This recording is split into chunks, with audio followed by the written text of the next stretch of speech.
کہ سیدنا فاروق اعظم کو منبر پہ بیٹھے بیٹھے جمعہ کے خطبے میں ٹوکا جا رہا تھا، عمر اللہ سے ڈرو، یہ دین ہے اپنا، عمر اللہ سے ڈرو۔ فاروق اعظم نے کہا کیا ہوا؟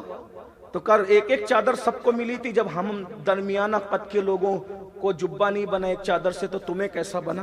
تو تم نے 2 کیوں لی؟ اور جب 2 لی تو اللہ سے ڈرتے نہیں آپ؟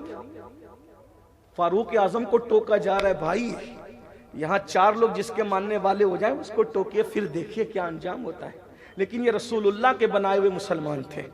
فاروق اعظم نے فرمایا سوال اچھا کیا، احسان کیا مجھ پہ، لیکن جواب میں نہیں، میرا بیٹا دے گا۔ اور دنیا نے دیکھا مسجد نبوی کے منبر پر 3 بر اعظموں کا حاکم منبر پر بیٹھا ہوا ہے، اور ان کا بیٹا صفائی پیش کرتے ہوئے کہتا ہے تم نے سچ کہا کہ ایک ایک چادر سب کو ملی تھی، تمہارے جبے نہ بنے، میرے ابا کا قد لمبا ہے، ان کا جبہ کیسے بن گیا؟ میرے ابا کے پاس دوسرا جبہ نہیں تھا، پہلا پھٹ گیا تھا، تو میں نے ابا سے کہا جب میرا بھی نہیں بنے گا آپ کا بھی نہیں بنے گا، تو میری چادر آپ لے لیں اور 2 چادروں سے آپ اپنا جبہ بنا لیں۔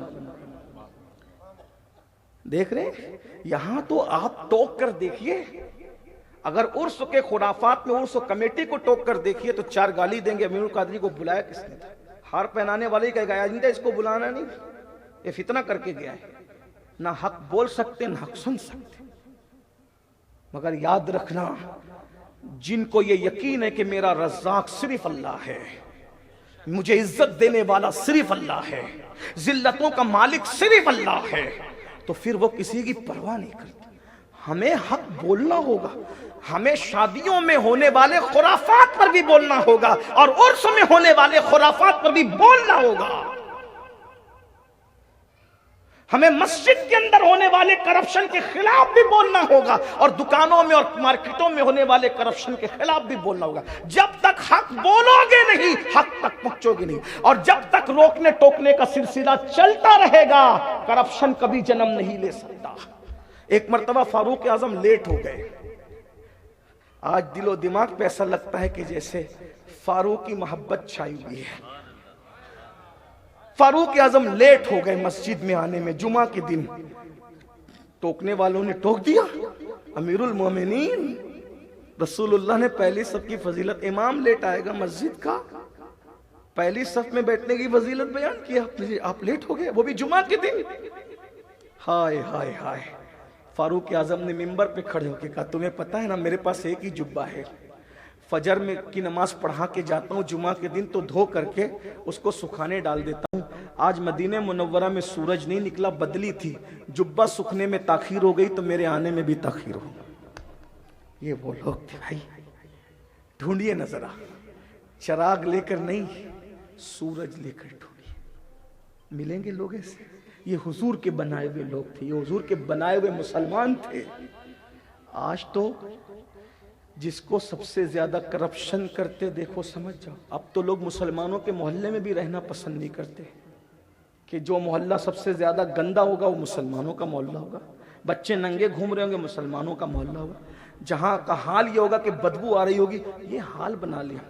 ایک دور وہ تھا کہ لوگ مسلمانوں کے محلے میں رہنے کے لیے ترستے تھے کہ سب سے زیادہ صفائی کہیں ہوگی تو مسلمانوں کے محلے، سب سے زیادہ دل جوئی کہیں ہوگی تو مسلمانوں کے محلے۔ بہرحال تو آقا فرماتے ہیں مال سے محبت کریں گے، حساب کو بھول جائیں۔ یہ یاد رکھنا کہ اللہ حساب لے گا، اور اللہ لے گا بھائی، وہاں کوئی منہ نہیں دیکھا جائے گا، وہاں کوئی حسب نسب نہیں دیکھا جائے گا، وہاں کوئی ڈگری نہیں دیکھی جائے گی، کالا گورا نہیں دیکھا جائے گا، عربی اجمی نہیں دیکھا جائے گا، اللہ حساب لے گا۔ امام اعظم جیسے لوگ داڑھی پکڑ پکڑ کر کے رات رات بھر روتے تھے، کہتے اللہ نعمان کے بڑھاپے پہ رحم فرما، تو کیا حساب لے گا اور میں تجھے کیا جواب دوں؟ ایک بات بتاؤں، اسی پر چلے بات ختم کر دیتا ہوں، آگے نہیں پڑھتا، بہت بڑی بات کہنے جا رہا ہوں، اگر سمجھتے ہو تو سمجھ لینا حساب کسے کہتے ہیں، حساب کسے کہتے ہیں سمجھ لینا، میں بات یہیں پر تمام کر دوں۔ توجہ، غور کیجیے، دھیان دیجیے۔ آپ سوچ سکتے ہیں حساب کے معاملے کو لے کر کون کون رو سکتا ہے، سوچئے کون کون رو سکتا ہے۔ اب میں اینڈ کر رہا ہوں بات کو، امام منذری ہو، ابن اسحاق سے لے کے صاحب ضیاء النبی تک جس نے رسول اللہ کی سیرت لکھی، 99% لوگوں نے یہ واقعہ لکھا جس کو میں پیش کر رہا ہوں، اور درجنوں کتابوں کا اتنے مجموعہ اپنے الفاظ کے جامع میں اس کا خلاصہ پیش کر رہا ہوں۔ بس بہنوں کی خاص توجہ آپ کی بھی۔ میدان محشر کیوں ہے؟ کیوں ہے؟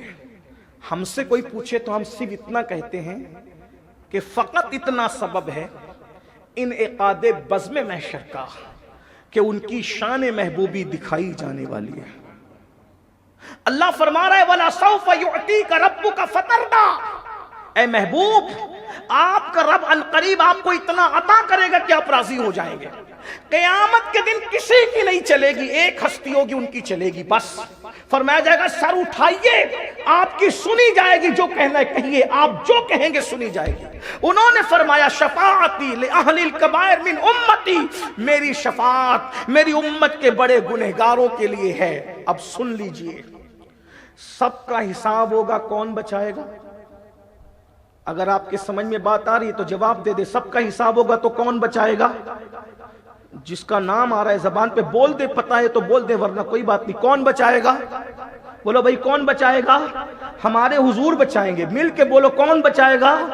ہمارے حضور بچائیں گے۔ حضور شافعی یوم النشور ہے، حضور علیہ السلام صاحب مقام محمود ہے، حضور علیہ السلام ساقی حوض کوثر ہے، حضور علیہ السلام مالک جنت ہے، حضور علیہ الصلوۃ والتسلیم کی مرضی پر جنت اور جہنم کے فیصلے ہوں گے۔ حتیٰ کہ میرے آقا فرماتے ہیں قیامت کے دن ابراہیم خلیل اللہ جیسا نبی بھی میری طرف دیکھے گا، یعنی ابراہیم کو بھی احتیاج ہوگی تو میرے نبی کی احتیاج ہوگی۔ امام کہتے ہیں وہ جہنم میں گیا جو ان سے مستغنی ہوا ہے خلیل اللہ کو حاجت رسول اللہ کی۔ سارے انبیاء میرے نبی کے پرچم کے نیچے ہوں گے۔ آقا فرماتے ہیں ہر نبی میرے جھنڈے کے نیچے ہوگا۔ ولا فخر، میں اس پہ فخر نہیں کرتا۔ ارے میں کیوں فخر کروں کہ وہ میرے جھنڈے کے نیچے ہوں گے؟ یہ مقام تو ان کے فخر کرنے کا ہے کہ اللہ ان کو میرے جھنڈے کا سایہ عطا فرمائے گا۔ جس کے جھنڈے کے سائے سارے نبی ہوں گے، ان کے زیر لوا آدم و من سوا، ذرا غور تو کریں کیا شان ہوگی ان کی۔ فقط اتنا سبب ہے انعقاد بزم محشر کا کہ ان کی شان محبوبی دکھائی جانے والی ہے۔ جرم کھلتے جائیں گے اور وہ چھپاتے جائیں گے۔ کیا کیا شان ان کی بیان کی جائے۔ وہ میزان پر آ کر کے لوگوں کی نیکیوں میں اضافہ کرنا چاہیں تو کر لیں گے۔ وہ پلسرات پر ہاتھ پکڑ کے پار لگا دیں گے، اللہ اکبر، وہ ہاتھ پکڑ کے جنت میں داخل کر لیں گے۔ یہ شان ہے ان کی۔ لیکن اب سن لو ذرا، جن کے رتبے ہیں سوا ان کو سوا مشکل ہے۔ ہم حرام کھا کر، حرام کما کر، نافرمانیاں کر کے، ساری گندگی کر کے بھی حساب سے نہیں ڈرتے، حساب کا خیال نہیں آتا۔ اب اپنے نبی کی سیرت کا یہ واقعہ سن لیں۔ امام منذری کے حوالے سے پیش کر رہا ہوں، ورنہ سیرت کی تمام کتابوں میں کم و بیش یہ واقعہ موجود ہے، لیکن اپنے الفاظ کے جامع میں پیش کر رہا ہوں۔ حضور علیہ السلام خود، اب سن لیں، ہمارا عقیدہ یہ کہ قیامت کے دن حضور سے حساب نہیں ہوگا، کیونکہ وہ تو شفیع ہیں، وہ تو وکیل ہیں، وہ تو اللہ رب العزت کی بارگاہ میں لوگوں کے شفیع بنے ہوئے ہیں، شفیع المذنبین ہیں۔ اوروں کی طرح ان کا حساب نہیں ہوگا، اوروں کی طرح ان کا حساب نہیں ہوگا، لیکن وہ بھی یوم حساب کو یاد کر کے روتے ہیں۔ غور کیجئے، یوم حساب کو یاد کر کے روتے ہیں، اور کس چیز کا جواب دینے پر روتے ہیں ذرا اس چیز کو بھی سن لیں۔ یعنی یہ نہیں کہ بلڈنگ کا جواب دینا ہے، اس پر نہیں رو رہے، اس پر نہیں رو رہے۔ بہت بڑی حکومت کر لی، اس کا جواب دینا، اس پر نہیں رو رہے۔ سید المعصومین ہے، خطا گناہ کبھی ان کے قریب سے گزر کر بھی نہیں گیا ہے، اپنے اعمال پر نہیں رو رہے۔ رونا کس چیز پر ہے اب دھیان سے سنیے۔ راوی بیان کرتے ہیں مدینہ منورہ میں کھجور پکنے کے ایام تھے، مدینہ منورہ میں کھجور پکنے کے ایام تھے۔ مدینہ منورہ کی گرمی پورے شباب پر تھی۔ مدینہ منورہ کی گرمی اتنی مزیدار ہوتی ہے کہ 48 اور 49 ڈگری تک بھی پہنچتی ہے، کبھی کبھی 50 ڈگری تک بھی لوگوں نے مجھے بتایا۔ ہم نے خود وہاں پر اپنا وقت گزارا اللہ کی عطا سے۔ اللہ سے دعا کرتا ہوں کہ اللہ بار بار ہم سب کو وہ درد دکھائے اور آخری میں وہیں اپنا قصہ تمام ہو جائیں۔ مدینے جاؤں پھر آؤں مدینے پھر جاؤں، اسی میں عمر دو روزہ تمام ہو جائے۔ مر کے جیتے ہیں جو جاتے ہیں مدینے کو حسن، جی کے مرتے ہیں جو آتے ہیں مدینہ چھوڑ۔ اگر عاشقوں کو جنت اور مدینے میں اختیار دیا جائے کہ آج کی تاریخ میں جنت جاؤ گے یا مدینے جاؤ گے، تو عاشق کہے گا جہاں محبوب ہے وہیں جائیں۔ بہرحال مدینہ منورہ کی گرمی پورے شباب پر ہے، کھجور پکنے کے ایام ہے۔ جیسے ہمارے ہندوستان میں اڑد پکتی ہے، کسان لوگ جانتے ہیں اڑد پکنے کے جب دن ہوتے ہیں ہمارے یہاں کتنے شباب کی گرمی ہوتی ہے۔ جو دیہاتی لوگ ہیں وہ جانتے ہیں، ہم لوگ دیہاتی لوگ ہیں، جب اڑد پکتی ہے نا بچے گھر سے نکل نہیں سکتے، یعنی کہ مئی کی گرمی اسی میں اڑد پکتی ہے۔ ہمارے بھائی کسان بیٹھے ہوئے ہیں، حافظ امین صاحب وہ بتائیں گے آپ، اور بھی کچھ کسان لوگ میری تائید کریں گے۔ ایسے مدینہ شریف میں جب کھجور پکتی ہے نا تو بہت گرمی ہے کھجور پکنے۔ اچھا جب کھجور پکنے کے ایام ہوتے ہیں، کسان لوگ جانتے ہیں جب نئی فصل نکلنے کے ایام ہوتے ہیں تو پچھلی ساری فصل ختم ہو جاتی ہے، تو حالات کچھ اچھے نہیں رہتے گھر کے، کسان لوگ جانتے ہیں۔ جیسے ہمارے یہاں عام طور پر جو لوگ گورنمنٹ سرونٹ 20 تاریخ کے بعد ان کے حالات گھر کے بہت اچھے نہیں رہتے۔ ابھی تو تنخواہیں بہت بڑھ گئی، جب تنخواہیں محدود تھی تو ایسا ہوتا تھا 20 تاریخ کے بعد سے نمک بھی احتیاط سے سالن میں ڈالا جاتا تھا، کیونکہ 1 تاریخ تک چلانا ہے، تنخواہ ہوگی تو پھر یہ ہوتا تھا۔ کھجور پک رہی ہے، گرمی شباب کی ہے۔ سیدنا صدیق اکبر اپنے گھر سے باہر چلچلاتی دھوپ میں نکلے، اچانک فاروق اعظم کا سامنا ہوتا ہے۔ صدیق و فاروق میں حضور کے ہر یار میں ایک دوسرے سے بڑا پیار تھا۔ اتنی چلچلاتی دھوپ میں صدیق اکبر نے فاروق اعظم کو دیکھا، فاروق اعظم نے صدیق اکبر کو دیکھا، دونوں ایک دوسرے سے پوچھنے لگے ابو بکر ادھر کدھر اتنی دھوپ میں؟ کیا پیار تھا، دھوپ میں بھی دیکھنا گوارا نہیں تھا۔ اتنی دھوپ میں فاروق اعظم نے کہا ابو بکر میرے بھائی اتنی دھوپ میں؟ فاروق صدیق اکبر نے کہا عمر تم اتنی دھوپ میں کیا کر رہے ہو؟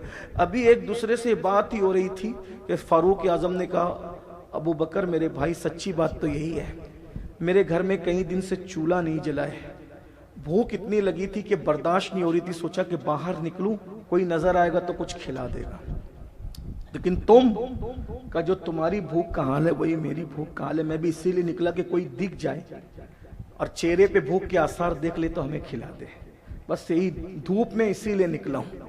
دونوں باتیں ہی کر رہے تھے کہ آمنہ کا لال اپنے حجرے اقدس سے رونما ہوتے ہیں۔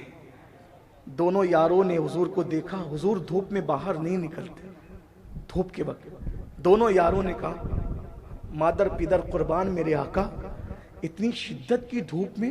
حضور نے فرمایا تم لوگ کیا کر رہے ہو؟ عرض کی آقا بھوک بہت لگی ہے، گھر میں کھانے کو نہیں، کئی دن سے چولہا نہیں جلا، باہر اس لیے نکلے کوئی دیکھے گا چہرے پہ آثار بھوک کے تو کھلا دے گا، لیکن میرے آقا ہمارے ماں باپ آپ پہ قربان، آپ کیا ضرورت آ گئی، کیا کام آ گیا اتنی دھوپ میں آپ؟ آقا فرماتے ہیں میرے گھر میں 1 مہینے سے زیادہ ہو گیا ہے چولہا نہیں جلا ہے، یہ اپنے نبی کا گھر ہے،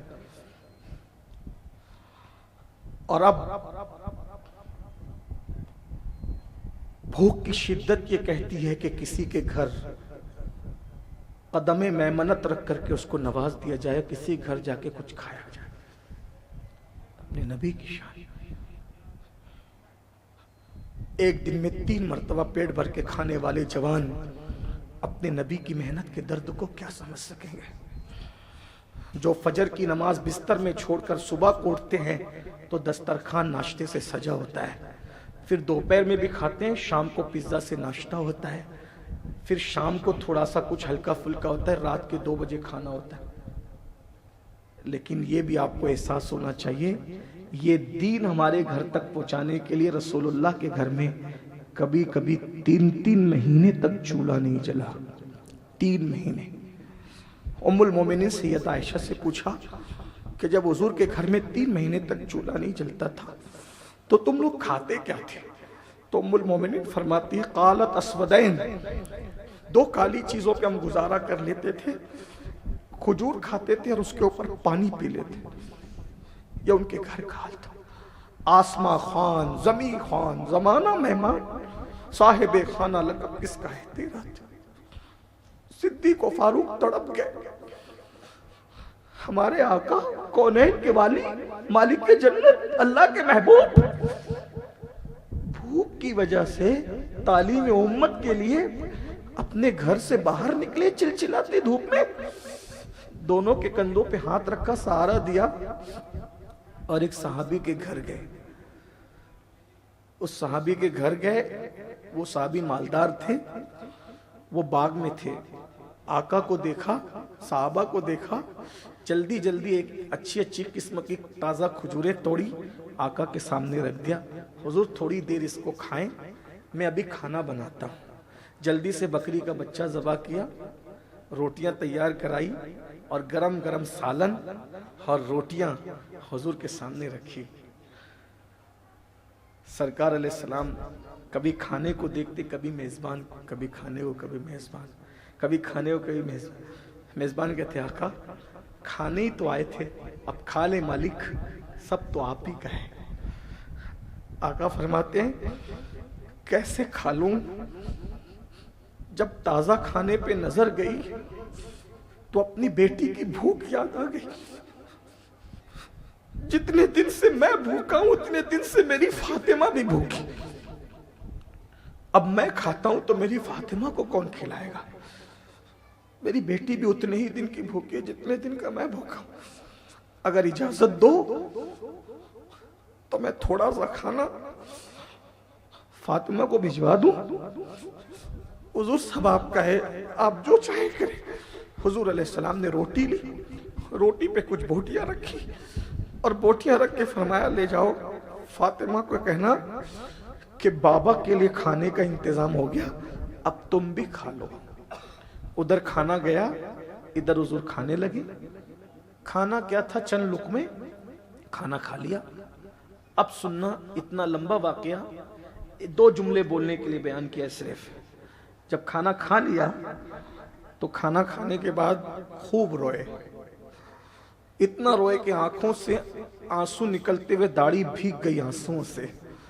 صحابہ نے عرض کی آقا ہمارے ماں باپ آپ پہ قربان، جب بھوکے تھے، توجہ کریں، بس ایک جملہ اگر میں کہنے میں کامیاب ہو گیا، بات دل میں اتر گئی، میرا آنا کامیاب ہے۔ توجہ فرمائیں، بس بات اینڈ کو پہنچ رہی ہے، غور کریں۔ روتے روتے کھانا کھانے کے بعد آنسوؤں سے داڑھی بھیگ گئی۔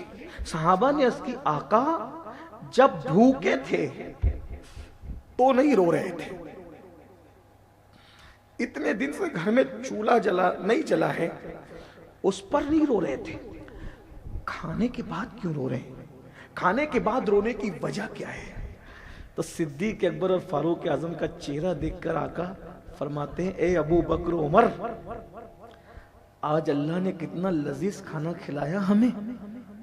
کھانوں کا سردار ہے نا یہ گوشت اور روٹی، گوشت کا سالن اور روٹی، یہ کھانوں کا سید الطعام ہے یہ۔ اللہ نے کتنا زبردست، کتنا لذیذ کھانا ہمیں کھلایا، تو حضور کیوں رو رہے ہیں؟ رو اس لیے رہا ہوں اگر اللہ قیامت کے دن مجھ سے، توجہ، اگر اللہ قیامت کے دن مجھ سے اس کھانے کا حساب لے گا تو میں اللہ کو کیا حساب دوں؟ کیا حساب دوں گا میں اللہ کو؟ غور فرمائیں ذرا، کون کہہ رہا ہے؟ جس کی خاطر کائنات بنی ہے، جس کی خاطر کائنات بنی ہے، وہ جو نہ تھے تو کچھ نہ تھا، وہ جو نہ ہو تو کچھ نہ ہو، جان ہے وہ جہان کی، جان ہے تو جہان ہے، زمین و زمان تمہارے لیے، مکین و مکان تمہارے لیے، چنین و چنا تمہارے لیے، بنے دو جہاں تمہارے لیے، دہن میں زبان تمہارے لیے، بدن میں جان تمہارے لیے، ہم آئے یہاں تمہارے لیے، اٹھے بھی وہاں تمہارے لیے، حضور سب کچھ تمہارے لیے۔ یہاں تک قدرت نے کہا اگر تمہیں پیدا کرنا نہ ہوتا تو اپنی ربوبیت کا اظہار بھی نہ کرتے،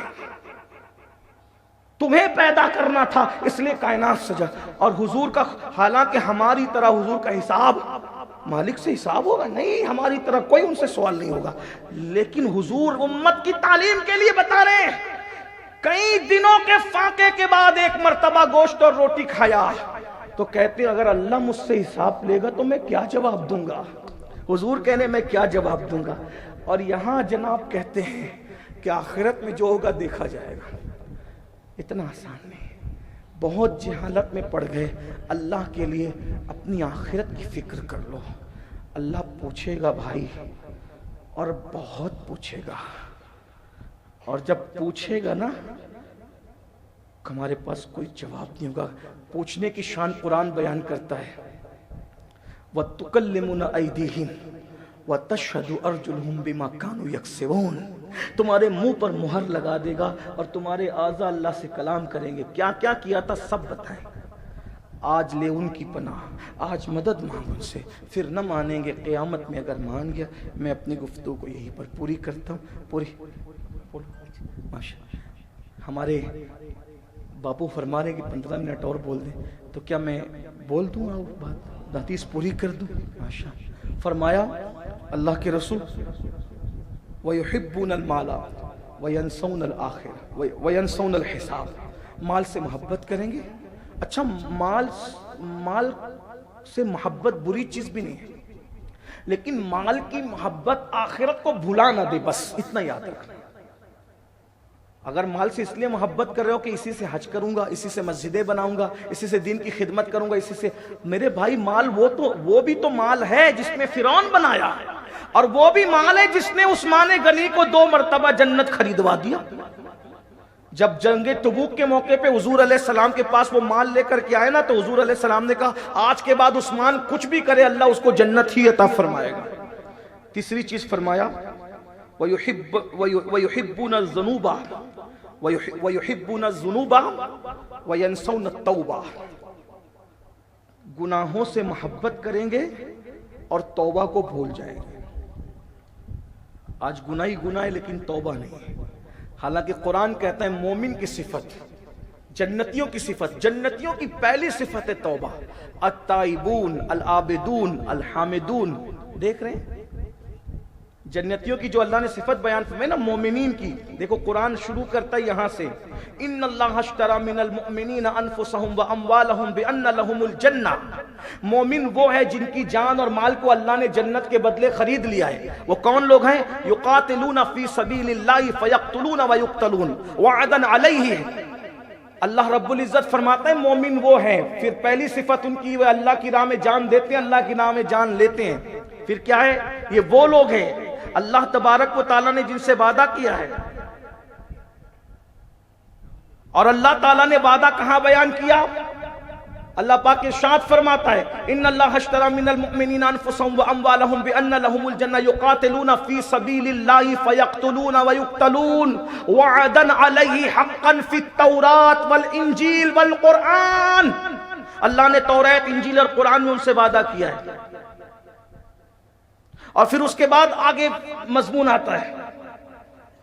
اب ان کی صفات کیا ہے؟ یہ جنتیوں کو جو دیکھو گے جنتی دیکھ سکتے ہو کیا صفات ہے. التائبون العابدون الحامدون الساححون الراکعون الساجدون الآمرون بالمعروف والناہون عن المنکر والحافظون لحدود اللہ وبشر المؤمنین. ان کی صفت کیا؟ التائبون العابدون الحامدون. اللہ پاک ارشاد فرماتا ہے وہ توبہ کرنے والے ہیں، وہ عبادت کرنے والے ہیں، وہ حمد کرنے والے ہیں. الساححون وہ روزہ رکھنے والے ہیں، الراکعون وہ رکوع کرنے والے، الساجدون وہ سجدہ کرنے والے، وہ نیکی کا حکم دینے والے، وہ برائی سے روکنے والے، والحافظون لحدود اللہ اور وہ اللہ کی حدوں کی حفاظت کرنے والے. وبشر المؤمنین ان کو جنت کی بشارت دے دی جائے. یہ صفات، پہلی صفت مومن کی توبہ ہے. اور ایک بات یاد رکھنا، حضرت محبوب الہی سرکار نظام الدین اولیاء فرماتے ہیں جو متقی ہے، متقی اس کو کہتے ہیں جو گناہ نہیں کرتا.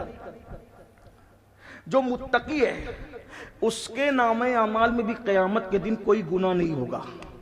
اور جو تائب ہے توبہ کرنے والا اس کے نام اعمال میں بھی کوئی گناہ، دونوں کا نام اعمال برابر ہوگا. متقی کا بھی نام اعمال میں گناہ نہیں اور توبہ کرنے والے کے نام اعمال میں بھی گناہ نہیں. لوگوں نے پوچھا وہ کیسے؟ کہا متقی کے نام اعمال میں اس لیے نہیں ہوگا کہ اس نے کیا نہیں تھا، اور توبہ کرنے والے کے نام اعمال میں اس لیے گناہ نہیں ہوگا کہ کیا تو تھا مگر توبہ کر لی تو اللہ نے مٹا دیا. اور سچی توبہ کی برکت کیا ہے؟ جب کوئی سچی توبہ کر لیتا ہے تو اللہ لوگوں کو، جن کو یاد رہتا نا کہ میرے سامنے اس نے گناہ کیا، اللہ لوگوں کو بھی بھلا دیتا ہے. سچی توبہ کی برکت سے لوگ اس کے گناہ کو بھول جاتے ہیں. تو آقا فرماتے ہیں گناہ سے محبت کریں گے اور توبہ کو بھول جائیں گے. بھول جائیں گے. توبہ پہ بات یاد آئی اس کو. توبہ کی بڑی برکت ہے. سچی توبہ کا انعام سیدھی ولایت ہے. جو سچی توبہ کرتا ہے ڈائریکٹ ولی بنتا ہے. نصاب ولایت کتنا آسان ہے.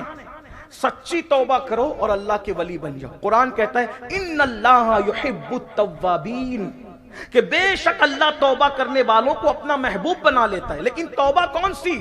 آج کل ہم نے توبہ بھی نہیں سیکھی. کان کھینچتے ہیں، گال پیٹتے ہیں، توبہ توبہ استغفر اللہ کرتے ہیں. حج کے لیے بھی جاتے ہیں، استغفر اللہ کرتے ہیں، اور پھر گناہ بھی کرتے رہتے ہیں. وہاں فلمیں بھی دیکھتے رہتے ہیں، داڑھی بھی مڈاتے رہتے ہیں. یہ سب ہوتا رہتا ہے. توبہ کسے کہتے ہیں اس کو سن لیں. توبہ کا مطلب یہ ہے، آقا خود فرماتے ہیں جیسے بکری کے تھن سے دودھ دوتے وقت جس سوراخ سے دودھ نکلتا ہے دوبارہ اسی سوراخ سے کیا بکری کے تھن میں دودھ واپس جا سکتا ہے؟ جیسے بکری کے تھن سے نکلنے والا دودھ اسی سوراخ سے دوبارہ اندر نہیں جا سکتا تھن میں، ایسے گناہ سے توبہ کرنے والا دوبارہ اس رستے نہ جائے. یہ توبہ ہے. اور جو ایسی توبہ کرتا ہے اللہ اس کو اپنا ولی بنا لیتا ہے.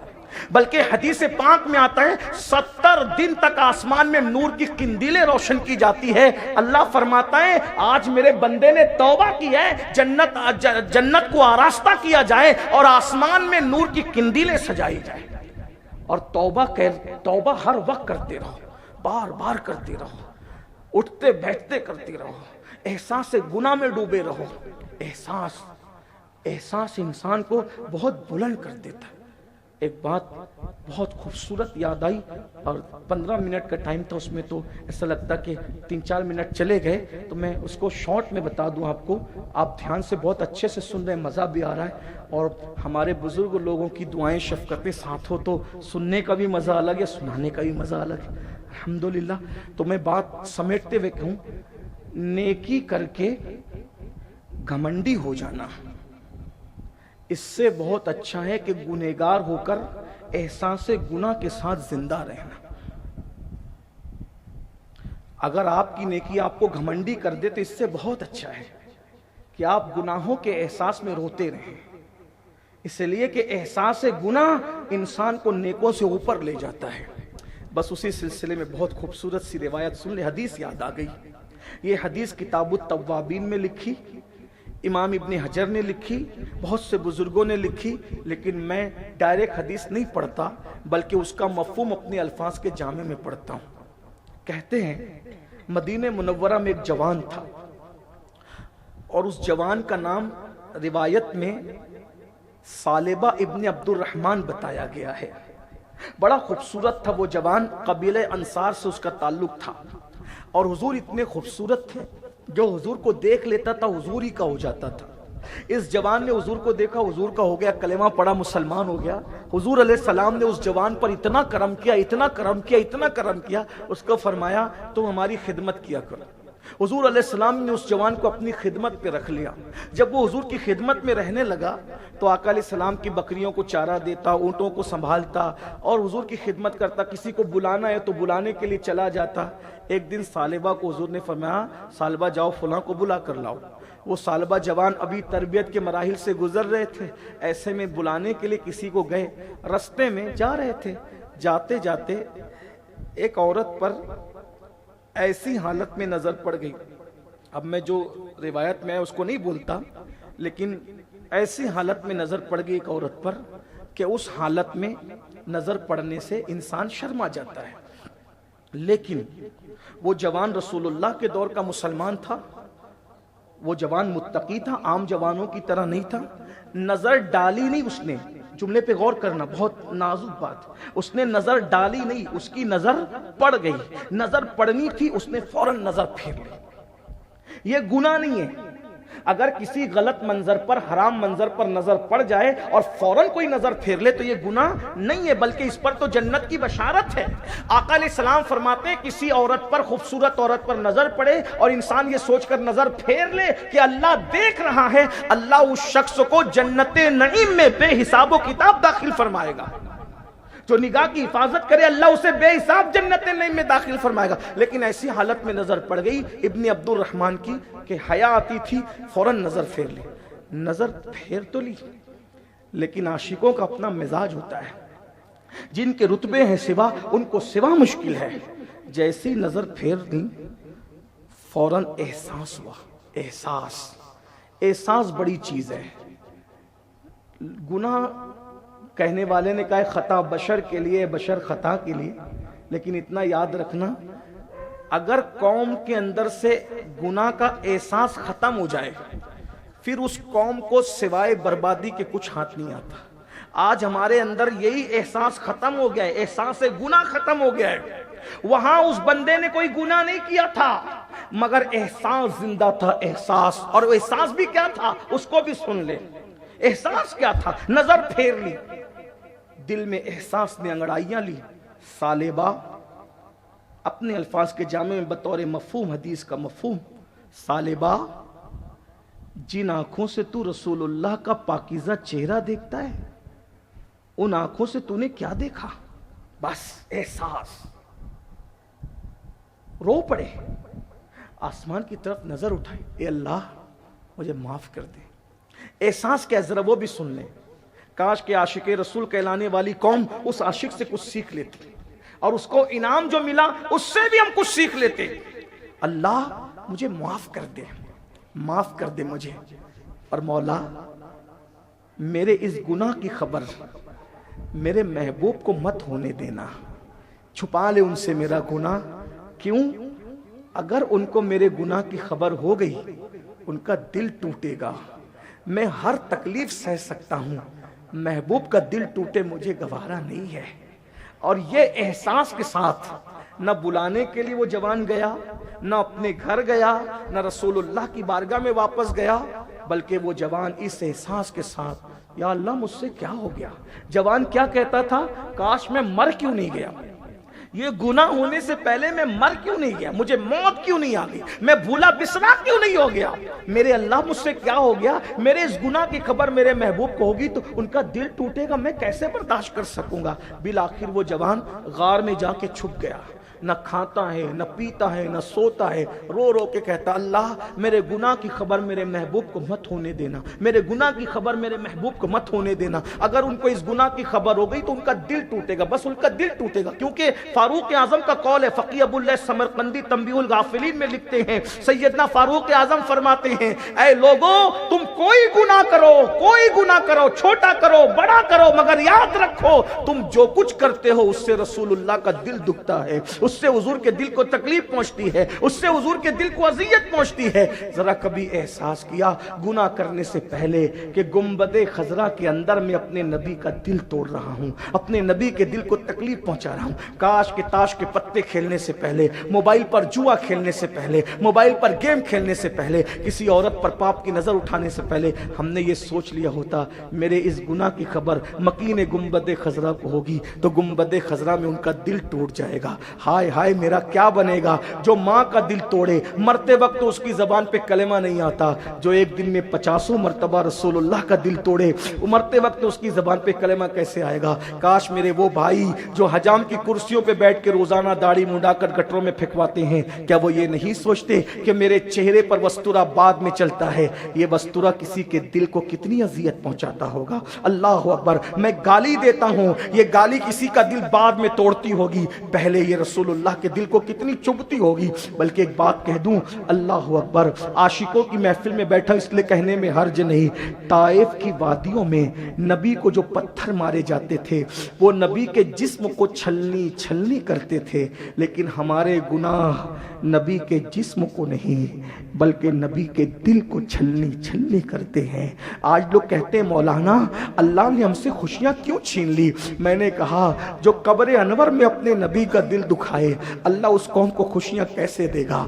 آپ کہتے ہو میری بیٹی 30 سال کی ہوگی اس کو رشتہ نہیں آتا، میں بستر پہ کروٹیں بدلتا ہوں۔ نادان، تو نے نبی کے دل کو اذیت پہنچائی ہے، خدا نے تیرا قرار چھینا ہے، خدا نے تمہارا سکون چھینا ہے۔ میں بطور بددعا نہیں کہہ رہا ہوں میرے بھائیو، اس امت نے نبی کا دل بے چین کیا ہے، نبی کے دل کو مضطرب کیا ہے، نبی کے دل کو بے قرار کیا ہے۔ ارے 70,000 فرشتے صبح آتے ہیں، شام تک درود و سلام پڑھتے ہیں، شام کو آتے صبح تک درود و سلام پڑھتے ہیں۔ اس خوبصورت سے ماحول میں اپنے گناہ سے تم نبی کا دل دکھاتے ہو، نبی کے دل کو اذیت پہنچاتے ہو۔ اپنی اعمال تو دیکھو۔ اللہ اکبر، سن لو، کسی مر کر مٹی میں مل جانے کا ہم نے کلمہ نہیں پڑھا ہے، مر کے مٹی میں مل جانے والے کا ہم نے کلمہ نہیں پڑھا ہے، ہم نے تو اس کا کلمہ پڑھا ہے، تو زندہ ہے واللہ، تو زندہ ہے واللہ۔ میری چشم عالم سے چھپ جانے والے ہمارے نبی ہماری جان سے زیادہ قریب ہے، ہم جو کرتے وہ دیکھتے ہیں۔ سالبہ ابن عبد الرحمن غار میں جا کر چھپ گئے،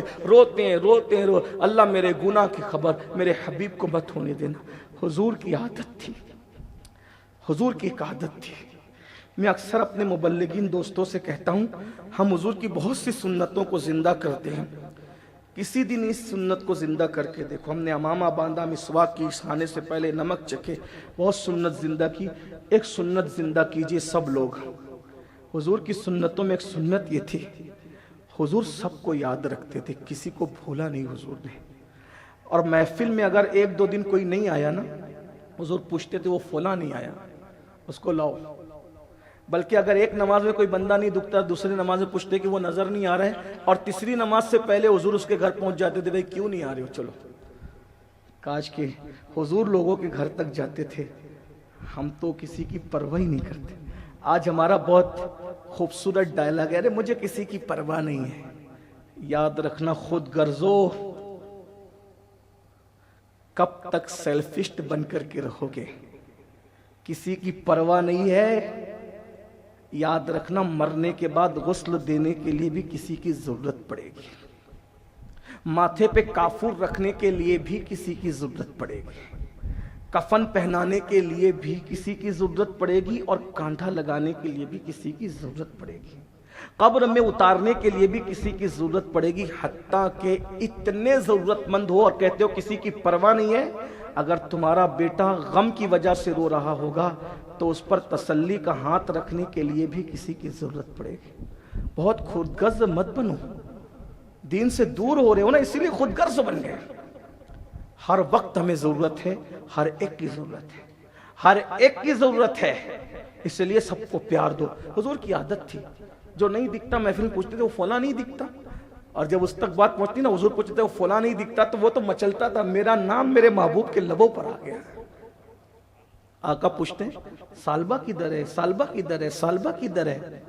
صحابہ کہتے ہیں حضور وہ دکھتا نہیں، پتہ نہیں کہاں ہے، گھر والے بھی کوئی جواب ٹھیک سے نہیں دے پا رہے ہیں۔ 40 دن گزر گئے تو جبریل علیہ السلام وحی لے کر کے آیا، یا رسول اللہ اللہ آپ کو سلام کہتا ہے، اور فرماتا ہے کہ سالبہ ایک غار میں بیٹھ کے آپ کے دل کو کے ٹوٹنے کے خیال سے رو رہا ہے۔ عاشقوں کی طبیعت دیکھیں، گناہ تو تھا نہیں جس کو، مگر گناہ سمجھ رہے تھے، جنت اور جہنم کی کوئی پرواہ ہی نہیں ہے۔ پرواہ ہے کس چیز کی؟ محبوب کا دل نہ ٹوٹے، بس حبیب کا دل نہ ٹوٹے۔ غار میں بیٹھ کے رو رہا ہے، فلاں غار میں۔ سرکار نے عمر جاؤ، سلمان تم دونوں جاؤ، اس کو لے کے آؤ۔ دونوں گئے، ایک چرواہا بکری چرا رہا تھا، بکریاں، جا کے چروائے سے کہا ہمارا ایک بھائی تھا، بڑا خوبصورت جوان ہے، سالبہ ابن عبد الرحمن اس کا نام ہے، دکھا تمہیں؟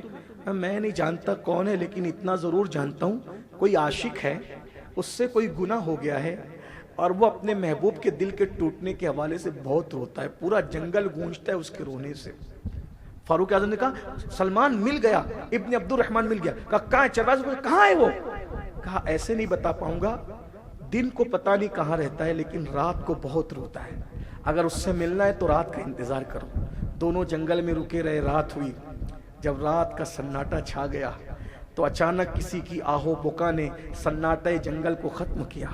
جنگل کا سناٹا کسی کی آواز سے ختم ہوا، اور زور زور سے چلانے اور رونے کی آوازیں، مولا مجھے معاف کر دے، میرے محبوب کو میرے گناہ کی خبر مت ہونے دینا ورنہ ان کا دل ٹوٹے گا۔ میں سب برداشت کر سکتا ہوں، مولا اگر عشق و محبت کے جملوں میں کہوں تو اگر تو سزا دینا چاہے تو مجھے سزا بھی دے لے، لیکن میرے محبوب کو میرے گناہ کی خبر مت ہونے دینا، ورنہ ان کا دل ٹوٹے گا۔ میں محبوب کا دل ٹوٹنا گوارا نہیں کر سکتا۔ گئے، لپٹ گئے سالبہ سے، سالبہ کیا حال بنا رکھا ہے، چلو حضور بلا رہے ہیں۔ پہلا سوال، عمر بتاؤ نا کیا میرے گناہ کی خبر حضور کو پہنچ گئی؟ مجھے کچھ نہیں پتا، حضور نے بلایا چلو۔ کہتے ہیں عمر ایک احسان کرو نا۔ کیا؟ میں حضور کا سامنا نہیں کر پاؤں گا کیونکہ میں نے اتنا بڑا گناہ کر لیا ہے، میں حضور کا سامنا نہیں کر سکتا۔ بلایا ہے تو جانا بھی ہے، سامنا بھی نہیں کرنا ہے۔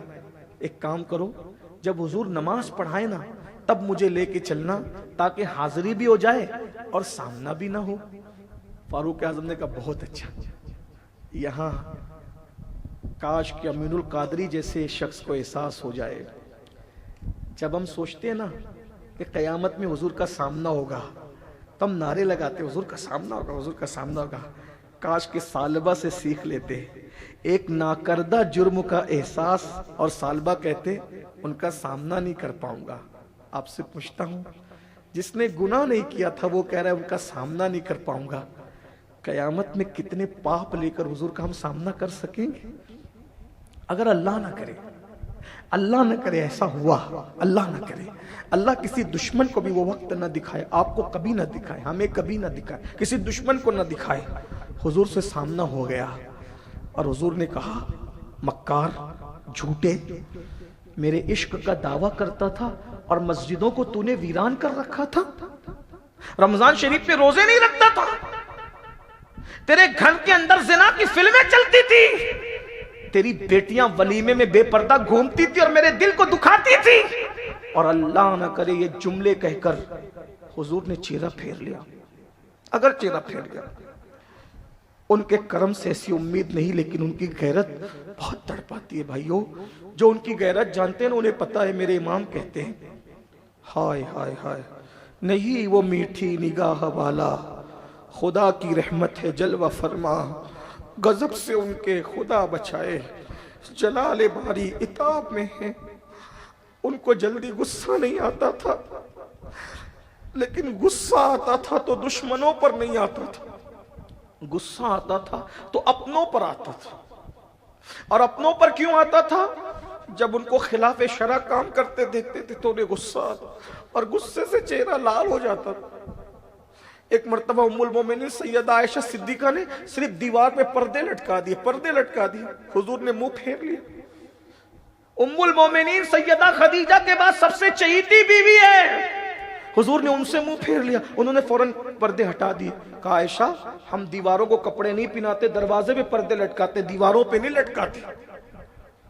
یہ تو عائشہ صدیقہ ہیں، ان سے زیادہ پیار حضور نے جس سے کیا، زبان میں وہ طاقت کہاں سے لاؤں کہ یہ بھی کہہ دوں؟ پورے خاندان میں، پوری مخلوق میں سب سے زیادہ پیار حضور نے جس سے کیا ہے، اس ذات کو سیدہ فاطمۃ الزہرا کہا جاتا ہے۔ ایک دن ان سے بھی منہ پھیرا، ایک دن اگر یہ حدیث میں نہ آتا تو میری ہمت نہیں تھی یہ بات کہ ایک دن سیدہ سے منہ پھیرا۔ کس وجہ سے؟ سیدہ نے سونے کا کنگن پہن لیا، سونے کا، حضور نے منہ پھیر لیا، جیسے منہ پھیر کے چلے گئے، فرمایا بلال یہ کنگن لے بیچ دے اور مدینے کے غریبوں میں تقسیم کر دے اس کو۔ پھر آقا آئے، مسکرائے، بابا آپ منہ پھیر کے چلے گئے تھے، ہاں میری بیٹی، سونا حرام تو نہیں ہے عورت کے لیے، لیکن محمد کی بیٹی کی یہ شان نہیں ہے کہ وہ سونا پہنے، حرام نہ تھا عورت کے لیے سونا پہننا، لیکن شایان شان نہ تھا، حضور نے منہ پھیرا۔ اپنوں کے ساتھ یہ غیرت ہے، جگر مراد آبادی نے کہا تھا نازک ہے بہت غیرت سلطان مدینہ۔ میرے بھائیوں، ام المومنین سیدہ عائشہ سے منہ پھیرا، اس لیے چہرہ پھیرا اس لیے کہ پردے لٹکا دیے، اور سب سے چہیتی لاڈلی بیٹی نے سونے کا کنگن پہن لیا۔ ناراض نہیں ہوئے، تعلیم امت کے لیے اپنی شہزادی سے چہرہ پھیر لیا۔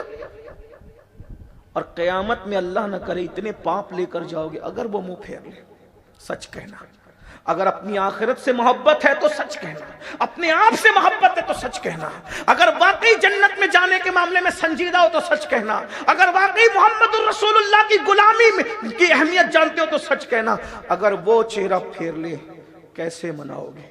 خدا ناراض ہو تو ان کے وسیلے دے کے منا لیں گے، لیکن اگر وہ ناراض ہو جائیں، سب نے صفِ محشر میں للکار دیا ہم کو، اے بے کسوں کے آقا اب تیری دعائی ہے، وہی تو سب کچھ ہے اللہ رب العزت کے بعد۔ ذرا غور کر لیتے۔ بہرحال سالبہ نے کیا کہا؟ بلایا ہے جا تو رہا ہوں لیکن سامنا نہیں ہو سکے گا۔ اچھا ٹھیک ہے چلو۔ حضور فجر کا وقت آیا، حضور علیہ السلام نماز پڑھا رہے تھے، سالبہ اور فاروق اعظم سب صف میں کھڑے ہو گئے۔ جیسے حضور علیہ السلام کی قرات کی آواز سالبہ کے کان میں آئی، بے ہوش ہو کے زمین پہ گر پڑے۔ کیسے سامنا کروں گا؟ نماز پڑھائی، آقا نے پوچھا سالبہ کدھر ہے؟ اس کی آقا وہ بے ہوش پڑا ہے۔ سرکار نے، حضور کے ہاتھ بڑے نرم تھے، ریشم سے زیادہ نرم، مشک سے زیادہ خوشبودار اور ٹھنڈے ٹھنڈے تھے، تو حضور نے جیسی چہرے پہ ہاتھ پھر آنکھیں کھولی اور آنسو آ گئے۔ آقا میرے گناہ کی خبر تو آپ کو نہیں پہنچی، آپ کا دل تو نہیں دکھا نا؟ آقا نے ہاتھ پکڑ کر ادھر آ، میں تجھے ایک آیت پڑھا دوں۔ آقا نے فرمایا میں تجھے ایک آیت پڑھا دوں، وہ آیت پڑھ لے، جو یہ آیت پڑھ لیتا ہے اللہ اس کی مغفرت کر دیتا ہے۔ پڑھ، میں تجھے پڑھاتا ہوں۔ حضور نے پڑھایا، میں اور آپ سبھی پڑھ لیں، اپنا بیڑا بھی پار ہو جائے۔ آقا نے فرمایا پڑھو، ربنا آتنا فی الدنیا حسنہ وفی الآخرۃ حسنہ وقنا عذاب النار۔ کہ سالبہ یہ جو آیت پڑھے گا اللہ اسے بخش دے گا۔ سالبہ کہتے ہیں آقا مگر میرا گناہ بہت بڑا ہے۔ چوپ، تیرا گناہ اللہ کی رحمت سے بڑا نہیں ہے۔ اس کی آقا میرے پورے بدن میں چوٹیاں چل رہی ہے، خون نہیں رہ گیا، 40 دن نہ کھایا نہ پیا نہ سویا۔ حضور آپ کا دل تو نہیں دکھا نا؟ سرکار نے فرمایا لے جاؤ اس کو گھر پہنچا دو۔ صحابہ لے کے گھر گئے، 8 دن ہوئے، نہ مسجد میں آئے نہ کسی سے ملے نہ بات چیت کی۔ سرکار نے پوچھا سلمان کیا حال ہے میرے سالبہ کا؟ میرے سالبہ کا کیا حال ہے؟ میرے سالبہ کا؟ اس کی حضور وہ زندہ نہیں رہے گا، رات دن بس ایک ہی دھن ہے۔ حضور کا دل نہیں دکھا، حضور کا دل سے پوچھتا، حضور کا دل نہیں دکھا، میرے گناہ کی خبر نہیں ہوئی۔ سرکار نے بتا دیا کہ چلو آج اس کے گھر چلتے ہیں اور اس کو بتا دیتے ہیں کہ ہم ناراض نہیں ہیں، سرے بالی انہیں رحمت کی ادا لائی ہے، حال بگڑا ہے بیمار کی بن آئی ہے، ان کی زلفیں نہیں رحمت کی گھٹا چھائی ہے، ان کے ابرو نہیں دو قبلوں کی یکجائی ہے، اور اسی زمین پر آج جو عیب کسی پر نہیں کھلنے دیتے، کب وہ چاہیں گے میری حشر میں رسوائی ہو۔ حضور گھر گئے، بستر پہ بیٹھ گئے اور بستر پہ بیٹھ کے سالبہ کا سر اٹھایا اور اٹھا کے اپنی گود میں رکھا اور سر پہ ہاتھ پھیرتے رہے۔ کیا نصیب والے تھے وہ لوگ، کیا نصیب والے تھے۔ ہمیں تو نالین مل جائے تو ہم کہیں گے جو سر پہ رکھنے کو مل جائے نالے پاک حضور، تو پھر کہیں گے کہ ہاں تاجدار ہم بھی ہیں۔ سالبہ نے کیا کیا؟ جن کے رتبے ہیں سوا، ان کو سوا مشکل ہے، دھیرے دھیرے سر کھینچا اور زمین پہ گرا لیا۔ پوچھا آقا نے سالبہ تو نے اپنا سر نیچے کیوں گرا لیا؟ آقا یہ سر میں جو 2 آنکھیں ہیں نا وہ بہت پاپی ہے، ان آنکھوں نے بہت بڑا پاپ کر لیا ہے۔ آقا یہ آنکھیں جس سر میں ہو وہ سر آپ کے پاکیزہ گود میں رہنے کے قابل نہیں ہے۔ حضور نے پھر سر اٹھایا، پھر گود میں رکھا، پھر نیچے گرا لیا۔ محب اور محبوب کے درمیان یہ دل ربانہ انداز قدرت نے دیکھا، جبریل کو بھیجا، جبریل جاؤ محبوب سے کہہ دو، محبوب تیرے دل کا خیال کر کے احساس کی وجہ سے یہ سالبہ اتنا رویا کہ سالبہ سے ہمیں پیار ہو گیا، اور اس سالبہ سے کہہ دو جو محبوب کے دل کا خیال کر کے اتنا روئے، اگر یہ پوری کائنات کے برابر بھی گناہ لے کر آئے تو بھی میں اس کو بخش دوں گا، کیونکہ اس نے رویا اتنا نا آپ کے دل کا خیال کر کے، پوری کائنات کے برابر پاپ کر کے تو بھی اسے بخش دوں گا۔ آقا نے کہا سالبہ دیکھ اللہ نے تیرے لیے کیا بات بھیجی ہے، کیسی بشارت بھیجی ہے، دیکھ۔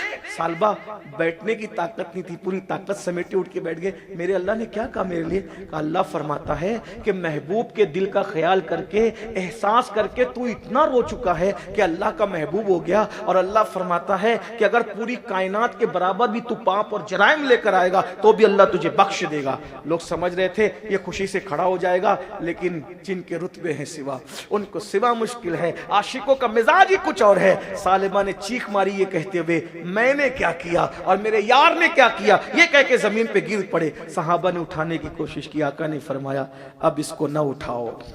ایک ناکردہ جرم کے احساس نے اس کی جان لے لی ہے.